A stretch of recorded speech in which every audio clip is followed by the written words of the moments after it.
Jsem ze společnosti DBM a rád bych vás přivítal na dnešní tiskové konferenci, která byla svolána k prezentaci výsledků průzkumu, který byl připraven k zítřejší příležitosti CFA Forecasting Dinner 2012. Ten náš průzkum je určitou takovou tradiční věcí, které se věnujeme každoročně. Já vám představím jednotlivé účastníky dnešní tiskové konference, kteří nějakým způsobem o tom našem průzkumu pohovoří. První je pan doktor Herzmann ze společnosti Factum Invenio, který představí základní výsledky průzkumu. Další, kdo bude hovořit, je pan viceprezident CFA, Czech CFA Society Marek Jindra, který nám řekne něco více o zítřejší akci a obecně o CFA. Dalším je pan generální ředitel Knapp ze společnosti OVB, která je nejenom jaksi podporovatelem zítřejší akce, ale zároveň jaksi jejich pracovníci poskytli důležitý vzorek odborníků do našeho průzkumu. A jako poslední pohovoří Juraj Lot ze společnosti Aspiro, která byla partnerem našeho průzkumu především pro otázky podnikových strategií pro rok 2012. Takže já bych poprosil pana doktora Herzmanna o úvodní prezentaci. Dobrý den, dámy a pánové. Omluvte můj poněkud francouzský přízvuk, viry se tiskovým konferencím nevyhýbají.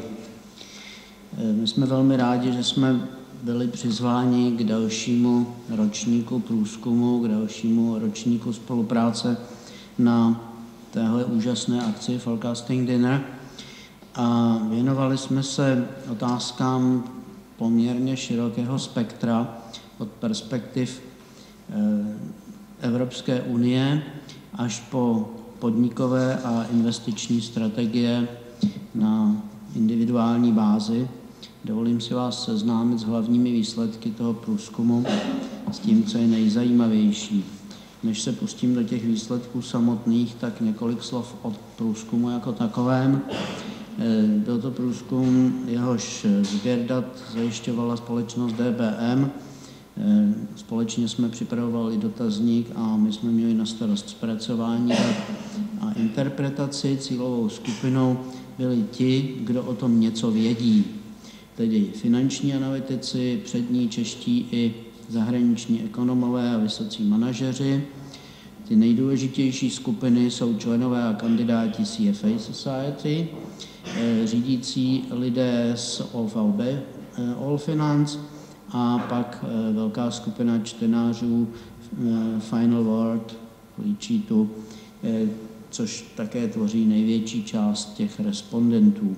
Podařilo se nám při oslovení více než 7,5 tisíce lidí získat zpátky prakticky 2000 vyplněných dotazníků, což je 26% návratnost. V podobných výzkumech obvykle bývá nižší. My to přičítáme tomu, že témata tohoto průzkumu respondenty, nebo tedy potenciální respondenty, docela dobře zaujala.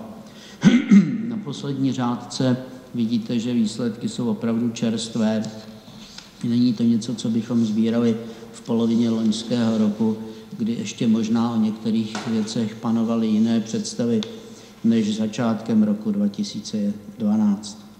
Pojďme tedy na výsledky. První část stručně shrnuje názory na to, jak se budou vyvíjet klíčové parametry, v nichž se česká ekonomika pohybuje. První výsledek se týká očekávání toho, co se stane s eurozónou. Vidíte na grafu, že naprostá většina analytiků, předních ekonomů a vysokých manažerů věří, že žádný stát eurozónu neopustí. To je dohromady 57%, a dokonce je tady úzká skupina 9% z těchto odborníků, kteří se domnívají, že nějaký stát k eurozóně přistoupí. Více než třetina si myslí, že ekonomicky slabší země eurozónu opustí, a pak jsou tam celkem okrajové názory že se eurozóna rozpadne nebo že dokonce euro zanikne, dohromady 3%. To si dovolím říct, že je skutečně okrajový názor. Vychází z toho zcela jednoznačně, že eurozóna podle názoru této odborné veřejnosti v nějaké podobě ne příliš odlišné od té současné přežije. Druhým klíčovým parametrem je podle našeho názoru kurz koruny v průběhu roku 2012. Tady se ukazuje, že podle 89% těchto odborníků zůstane kurz koruny v pásmu plus minus 10% od současného kurzu, neboli žádné velké výkyvy se neočekávají. Největší část očekává, že kurz bude stabilní, samozřejmě s krátkodobými výkyvy. Zhruba čtvrtina předpokládá spíše posílení a prakticky stejně velká část oslabení kurzu koruny. Ovšem oslabení nebo posílení o více než 10% jsou zase velmi okrajová očekávání, posílení 2%, oslabení 4% skupina. Na základě těchto obecných názorů o, řekněme, rámcových podmínkách, v kterých bude česká ekonomika existovat, vyslovili tito finanční odborníci názor na to, nebo doporučení vládě, dalo by se říci, jaká opatření uskutečnit pro zachování plánovaného deficitu státního rozpočtu v následujících 3 letech. Ukazuje se, že poměrně malá skupina plánuje opatření jenom v oblasti příjmů, pouhých 16%, 1 ze 6. Zhruba čtvrtina opatření pouze v oblasti výdajů, to znamená úspory různého druhu. Vpravo nahoře na tom malém grafu je vidět, že to není úplně jednotná skupina, jenom necelá polovina z ní si myslí, že by mělo jít o snižování státních výdajů a ti ostatní mají různé jiné názory na věc. Ovšem největší část, 56%, navrhuje mix opatření, to znamená starat se nebo pracovat jak s příjmovou, tak s výdajovou stránkou státního rozpočtu. Speciálně jsme se zaměřili na to, co by se mělo udělat s daněmi. A tady jsme dostali poměrně složitý obrázek, který vytváří jakýsi, já říkám pavouka, moje kolegyně Jitka Sýkerová říká briliant, nebo diamant? Diamant, opravuj se. Poměrně složitou strukturu, která má na vrcholech zvyšování 3 typů daní. A proti nim stojí snižování těch příslušných daní. A v tomhle myšlenkovém vzorci se pohybují názory odborníků, které jsme dotazovali. Největší část z nich v té daňové oblasti doporučuje jenom jedno opatření, tedy zvýšení daně bohatým, řekněme tedy progresivní systém zdanění příjmů především, možná i majetku. Ale říkám-li, největší skupina je poměrně malá, je to pouhých 15%, a dalších 10% navrhuje zvýšení jediné daně, a to je DPH. Další poměrně velká skupina, poměrně, ale tedy v celku nevelká, pouhých 7%, navrhuje kombinovat 2 zvýšení daní, a to je tu progresi daňovou a zvýšení daně právnickým osobám. Naopak 6% doporučuje snížit DPH a tady máme další varianty, které se objevovaly, mix daňové progresy a zvýšení DPH a různé jiné méně četné kombinace, které samozřejmě můžete potom rozebírat, pokud budete s tímto grafem nebo s tím, co obsahuje, pracovat. Já považuji za zajímavé ještě to, co je tady zcela na okraji a nedá se dobře přečíst, za což se omlouvám. Kombinace zvýšení všech 3 daní doporučuje pouhé 1% doufám, že to čtu správně. Jo, 1% těch oslovených respondentů. Když shrneme různé typy doporučení pro zachování plánovaného deficitu v těch letech 12 až 14, tak uvidíme, že vlastně nejčastějším doporučením je zahrnout do toho řešení nějaké snížení státních výdajů. 41% lidí si myslí, tedy 41% těchto odborníků si myslí, že by mělo to řešení zahrnovat snížení státních výdajů. Prakticky stejně velká část, 40%, navrhuje začlenit změny v dani z příjmu vysokopříjmových skupin obyvatel. A dominuje tam zvýšení. 630% navrhuje zvýšit tento typ daně a 4% navrhují ho snížit. Mimochodem ta 4% mě trochu překvapila, ale je to realita. A pak jsou tady dvě položky, kde jsou postoje odborníků půl na půl.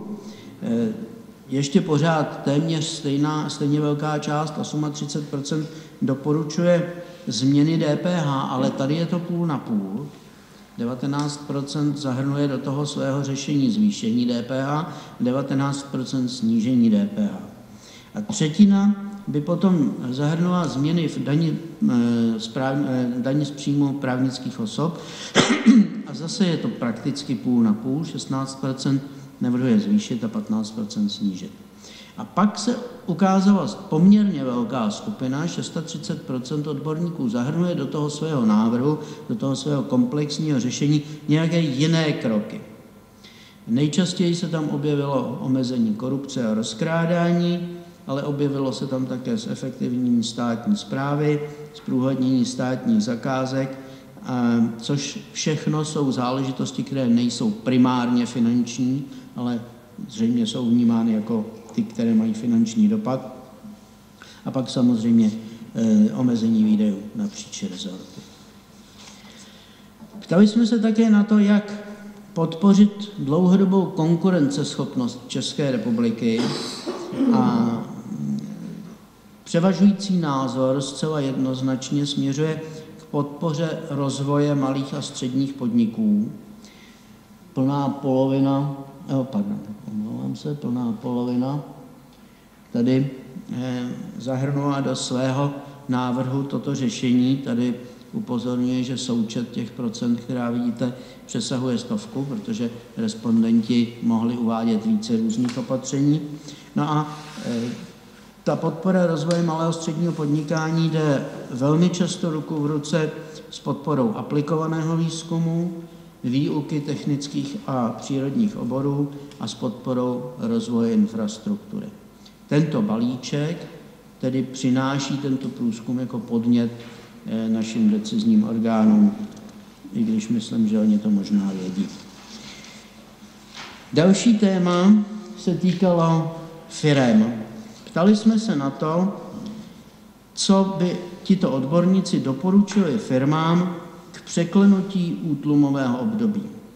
Ptali jsme se samozřejmě na různé typy firem, protože jsme si vědomi, že ne všechny firmy mohou dělat totéž, ale přesto ve všech těch typech firem se jakoby seřadila ta doporučení v tom pořadí, jak jsou teď na plátně vidět. Na prvním místě prodej, pak marketing, pak se starat o lidské zdroje a nejméně byla doporučována opatření v oblasti financování. Tabulka je samozřejmě na první pohled poměrně složitá, ale můžete z ní vidět, že třeba pro výrobní firmy v oblasti strojírenství jsou více doporučována některá řešení než pro jiné společnosti, například tvorba nových distribučních kanálů a posílení těch stávajících. To je opatření, které my tady máme pod marketingem, ale ono upřímně řečeno je až někde na hranici k obchodu. Kdybychom přijali s tou licencí, že to je hodně obchodně marketingová záležitost, tak vlastně první 3 položky by byly zaměřené na obchod. Naopak třeba, když se podíváme na ty nevýrobní firmy v oblasti tady byl jako příklad v oblasti telekomunikací nad 100 zaměstnanců, tak tam stejně jako v nevýrobních oblastech, tedy ve službách, se častěji doporučuje orientace na stávající klienty, to znamená jakési systémy CRM, podpora retence zákazníků a všechny tyto záležitosti. Přes tyto dílčí rozdíly mezi typy firem je vidět, že strukturně doporučují odborníci všem typům firem v principu totéž, přičemž na prvním místě je inovace buď trhů, anebo produktů. To vychází jako nejdůležitější záležitost. Je otázkou, proč tenhle expanzivní směr vidí dotázaní experti jako důležitější než nějaké krácení výdajů a opatření ve finanční oblasti. Pravděpodobně mezi nimi panuje přece jenom optimismus toho typu, že jsou tady tržní příležitosti, které je vhodné využít, spíš než jít tou úplně defenzivní strategií a jenom škrtat a škrtat. Další doporučení se pak týkala soukromých investorů. My jsme se zeptali, jaké ideální portfolio investičních nástrojů pro člověka, který má k dispozici 500 000 korun a chce investovat na 6 let, by odborníci doporučili. Respondenti zpravidla doporučovali 3 až 4 nástroje, 3 až 4 druhy investic.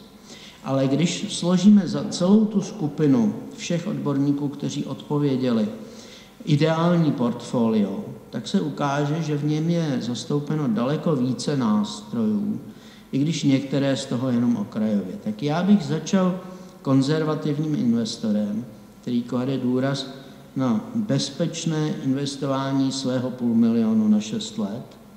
Ten by měl založit tu svoji investiční strategii na penězích v bance, na termínovaném vkladu a prakticky stejnou část svého finančního portfolia věnovat na nákup nemovitého majetku. Půl na pozemky a nemovitosti. Já vím, s 500 000 to není úplně realistické, ale vezměme to jako strukturní záležitost. Ten konzervativní investor by měl investovat do nákupu nemovitého majetku. Dalších 15% by mohl věnovat na nákup dluhopisů obchodovaných na burze. V poměru 2:1 preferovat české nad zahraničními a 10% by měl věnovat nákupu podílu v investičním fondu s nějakou hodnou, tedy v daném případě konzervativní investiční strategií. 9% by měl vynaložit na nákup akcií, 6% na zboží trvalé hodnoty, třeba umění, pak je tam velmi pestrá kategorie ostatních typů investování a 6% by si měl nechat ve slamníku, aby měl dostupné finanční prostředky. Ve slamníku nemyslím doslova. Myslíte si, že pro rizikového investora orientovaného na zisk to bude podobné nebo jiné?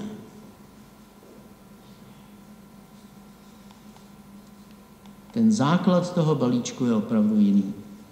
Měl by stát na nákupu akcií, kam by mohl ten člověk investovat až 33% svých disponibilních prostředků.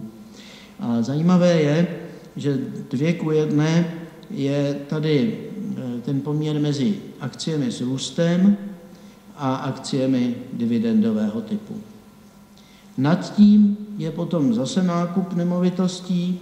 Zajímavé je, že zase se to rozdělilo 50/50 mezi pozemky a nemovitosti a dluhopisy, které jsou v tomhle strategickém portfoliu zastoupeny prakticky stejně jako v tom konzervativním. Tam to bylo 15%, tady je to 12%, vyrovnaně české a zahraniční. Stejný podíl připadá na nákup podílu v investičním fondu ale je tady novinka, 10% věnovat do podnikání, klidně i jako tichý společník. Strategie, která se objevovala u konzervativních investorů jenom zcela ojediněle a je shrnutá v těch ostatních typech. Pak přichází nákup různých komodit, což je také novinka. Konzervativnímu investorovi se komodity nedoporučují. Nad tím potom termínovaný vklad v bance. Tady je ten druhý základní rozdíl, který jste tušili, zatímco konzervativní strategie na tom stojí. Je to ta jedna ze dvou základních cest investování. Tady je to celkem okrajová záležitost se 6%, nad tím 5% na směs a neinvestovat, nechat si k dispozici pouhá 3% disponibilních prostředků. To je balíček, který doporučujeme rizikovému, optimistickému investorovi. Já vám děkuji za pozornost a samozřejmě budu na konci k dispozici pro vaše dotazy.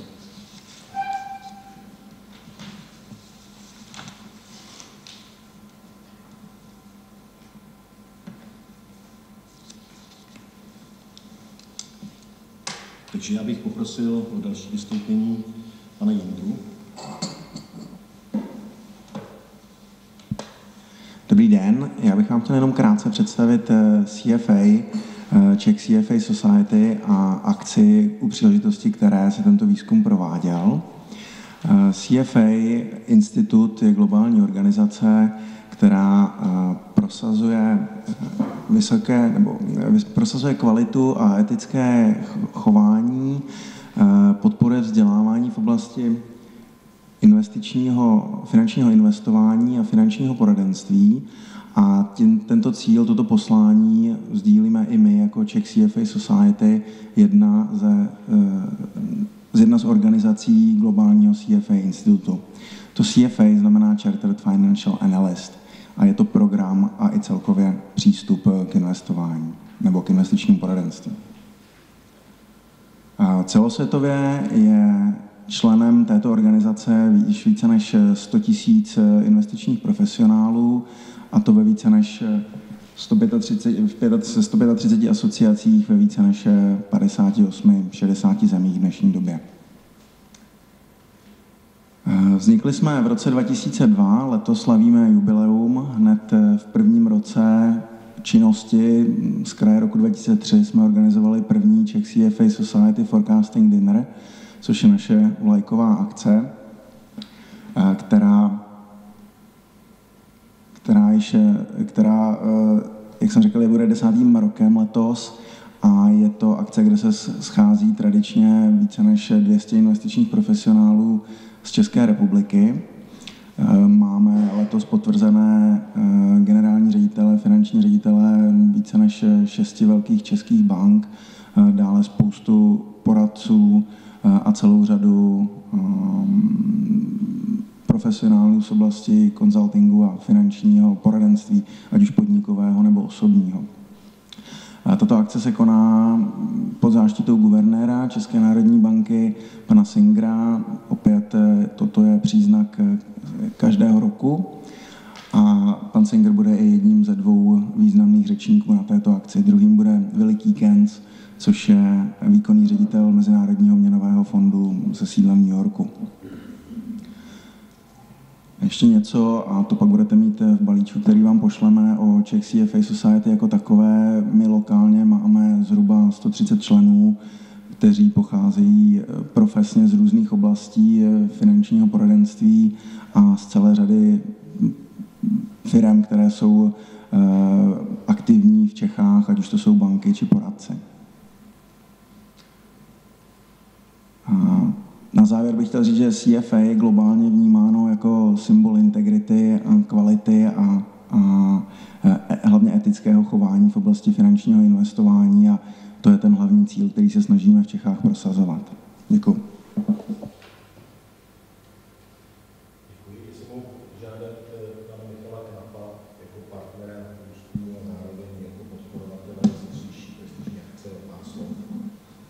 Dámy a pánové, dobrý den ode mne. Já bych jenom Na začátek pár vět o OVB.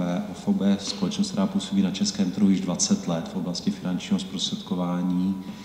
A v roce 2011 jsme měli provizní obrat 1,6 miliardy korun, to znamená suma přijatých provizí, a dosáhli jsme historického 1 milionu servisovaného klienta nebo získaného klienta.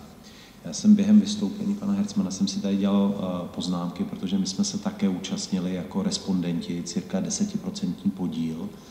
A když jsem se koukal, což vy jste tady samozřejmě neměli ten detail, jak jsme hlasovali, nebo jak hlasovali naši zástupci, to znamená vedoucí manažeři těch jednotlivých poradenských skupin, tak v podstatě ve všech okolnostech týkajících se, řekněme, apetitu rizika, to znamená, jestli více akcie, více do zahraničí, méně české koruny, tak my jsme vždycky byli konzervativnější. To znamená, doporučovali jsme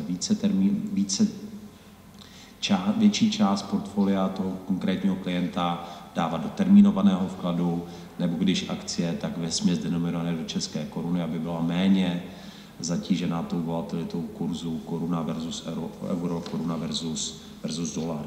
Možná tady ještě jedna poznámka, ten slide, který jste tady viděli, ten předposlední slide, investor orientovaný na zisk. V podstatě všichni investoři jsou orientovaní na zisk, je to akorát o míře rizika a teoretici mi určitě potvrdí, že vlastně míra rizika je do jisté míry funkcí investičního horizontu. Takže v podstatě každý ten náš investor je orientován na zisk. To je jenom ale malá poznámka. Akorát je možná ochoten přijmout větší riziko či menší riziko. Já jsem se také koukal na to, jak se vyvíjely vlastně poradenství roku 2011 oproti roku 2010 v naší společnosti. To znamená, neberte to prosím, že to je vzorek celkového finančního poradenství v České republice, je to jenom vzorek OVB, která v roce 2011 se stala jedničkou, díky tomu 1,6 miliardu provizního obratu. A v podstatě můžu potvrdit větší opravdu příklon ke konzervativním typům investic, ať už jsou to vklady, ať už je to životní pojištění, které spíše konzervativně investuje než nějaké agresivní akciové investice. Vzrostl poptávka po penzijních fondech. Logicky já to přisuzuji vlastně počáteční nebo řekněme krizi nebo obavě z hospodářské krize, to znamená poklesu růstu HDP, tak vlastně nám pokleslo majetkové pojištění. Zároveň, což nejsme rádi, ale stalo se, ale myslím, že ten vliv je, nebo ten důvod je jiný, pokleslo i stavební spoření, to si myslím, že bylo díky té kampani, která se proti tomuto produktu v roce 2011 vedlo. A takže jinými slovy, když takto shrnu, potvrzuji, že investoři jsou více opatrní než v roce 2010, jsou konzervativnější, co se týká ukládání svých finančních prostředků.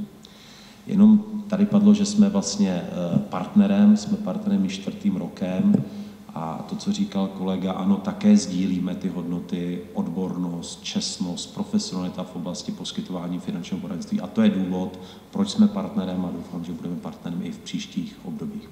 Takže děkuji za pozornost. Samozřejmě jsem také k dispozici k případným dotazům na OVB. Děkuji.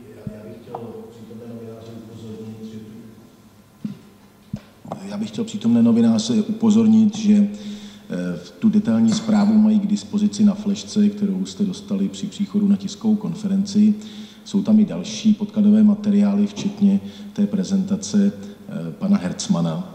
A my jsme se v tom letošním průzkumu nevěnovali jenom tedy tomu, jak mají jednotlivci uložit své prostředky a těm obecným tématům kolem eurozóny a konkurenceschopnosti v České republice, ale věnovali jsme se taky otázce strategie firem v tom složitějším roce 2012. A právě k tomuto tématu by pohovořil pan Lot ze společnosti Aspiro.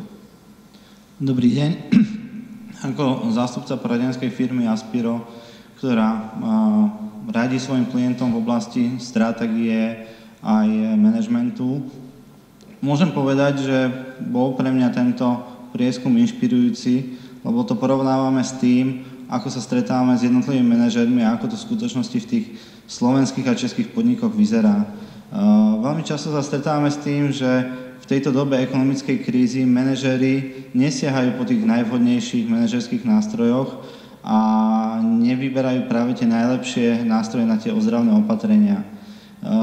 Očakávania manažerov boli, že tá kríza pominie oveľa rýchlejšie, ako trvá, a v niektorých odvetviach v súčasnosti narážajú jednotliví manažeri na to, že ich výsledky hospodárske sa zhoršili a investície, ktoré dali do jednotlivých ozdravných opatrení, nepriniesli výsledky, ktoré mali. Samozrejme to má vplyv potom následne aj na akcionárov, ktorí stále očakávajú, aby ceny tých akcií alebo hodnota daných spoločností rástla, pričom v súčasnosti v jednotlivých odvetviach fakt tieto hodnoty spoločnosti klesajú. Prieskum ukázal na fakt, že je potrebné, alebo väčšina opýtaných doporučovala rozšíriť predaj, posíliť predaj, získať nových zákazníkov, nové distribučné segmenty, nové výrobky. Áno, je to a je to stále snaha jednotlivých spoločností, aby posílili tento predaj, avšak protikladom je to, že dopyt klesá. To znamená, že v jednotlivých odvetviach ten dopyt tak klesol, že je ťažko hovoriť o tom, že či je možné na danom trhu pri danom poklese získať ešte nejakých ďalších nových zákazníkov.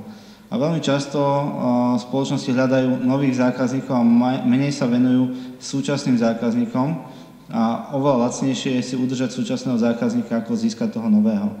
Tým pádom toto úsilie je síce z našej strany hodnotené pozitívne, ale z nášho pohľadu musí ísť ruka v ruke aj s tou ďalšou časťou, ktorá bola v rámci tohto prieskumu až na 4. mieste, a sú to financie. Ak jednotlivé spoločnosti nie len smerom na to získavanie toho podielu na trhu, ale smerom aj dovnútra, do fungovania svojej efektivity sa zamerajú, tak darí sa im oveľa lepšie. Jedna zo zistení v tomto prieskume bolo, že odporúčali respondenti sa zamerať na znižovanie počtu pracovníkov, čo veľmi často má nepriaznivý efekt v jednotlivých spoločnostiach, lebo to vyvolá pri tých ľuďoch, ktorí ostanú v tej danej spoločnosti, neistotu a klesá ich pracovný výkon. Z nášho pohľadu to, čo v súčasnosti vidíme a stretávame sa v podnikoch, je, že je potrebné urobiť trošku ráznejšie opatrenia v znižovaní nákladov a zbaviť sa produktov, ktoré sú stratové, pozrieť sa na profitabilitu jednotlivých zákazníkov a distribučných kanálov, ktoré sú ziskové, ktoré sú stratové, a zamerať sa týmto smerom. Veľa spoločností urobilo opatrenia v oblasti znižovania nákladov pri nákupe jednotlivých strategických surovín a služieb, ale málo spoločností pokračuje v oveľa náročnejšom hľadaní, ktoré má veľký potenciál, a to je hľadanie úspor v jednotlivých činnostiach, aktivitách a procesoch.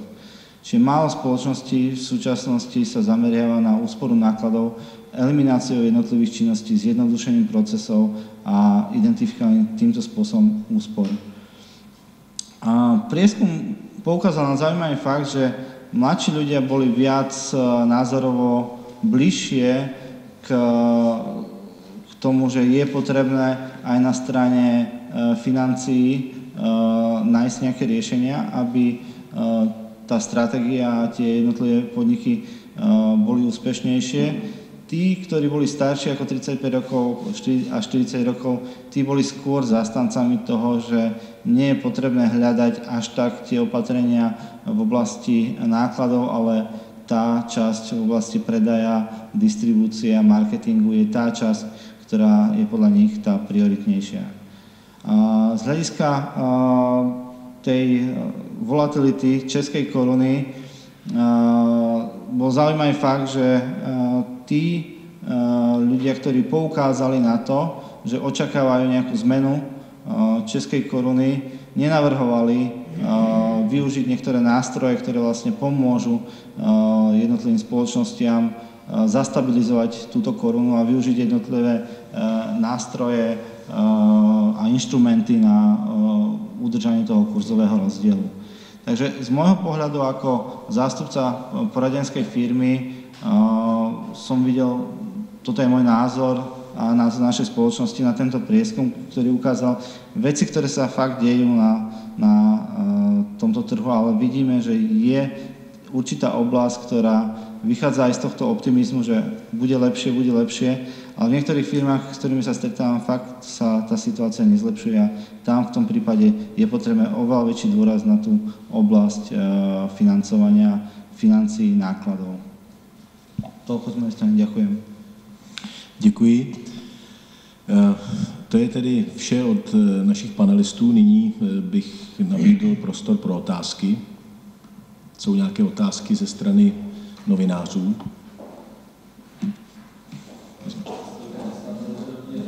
Jenom prosím do mikrofonu. Česká televize, dobrý den. Jenom spíš takové doplnění k tomu, k té struktuře portfolia individuálních investorů. Právě jak jste zmínil ty investice do nemovitostí, mám tomu rozumět tak, že jakoby těch 500 000 korun je částka, která se opravdu hodí k takové struktuře portfolia. Kdybychom mluvili třeba o 5 milionech, tak by ta struktura portfolia byla jiná nebo ne? Protože právě jak jste zmínil těch, já nevím, několik desítek tisíc do nemovitostí, mám tomu rozumět tak, že jsou kromě typických nemovitostí možné třeba nemovitostní fondy? Já si jenom dovolím upozornit, že to není tak malá částka, je to přes 100 000, těch 23%. Ano, můžou to být nemovitostní fondy, anebo to mohou být sdílené soukromé investice. Samozřejmě nemovitost jako celek za 100 000, takových mnoho není. Možná jsem neodpověděl na tu druhou část té otázky. Velmi pravděpodobně by ta struktura byla mírně jiná, kdyby to bylo 5 milionů. Nicméně domnívám se, že ta základní odlišnost je mezi těmi strategiemi investování a ne mezi těmi částkami. U 50 milionů už si nejsem tak úplně jistý. To je na mě moc. Takže pan Jindra. Já možná přispěju z teoretického hlediska a pan Knap mě možná doplní z toho praktického hlediska. Ono samozřejmě to, co neumožňuje takhle dobrou alokaci u menších částek, jsou transakční náklady, které souvisí s tím, abyste rozalokoval všechny tyto investice. Samozřejmě u 5 milionů toto bude jednodušší, protože jim můžete věnovat více času a je možné to nainvestovat do fondů. Samozřejmě ta dělitelnost i těch nemovitostí je zprostředkována právě prostřednictvím nemovitostních fondů například, ale samozřejmě při 500 000, nebo když to máme do extrému při 50 000, těžko budu rozkládat do 15 různých fondů. Myslím, že není tady co doplnit z praktického hlediska, všechno bylo řečeno, je to otázka těch transakčních nákladů a určitě i, já jsem to spíš chápal jako třídu aktiva, jo, než jako detail, těch 30%. Děkuji. Jsou nějaké další otázky? Jestliže nejsou, tak já bych pak nabídl možnost pro individuální rozhovory s panelisty, zbývajícím novinářům a na závěr dnešní tiskové konference bych vás chtěl pozvat i k malému občerstvení. Děkuji a přeji pěkný den.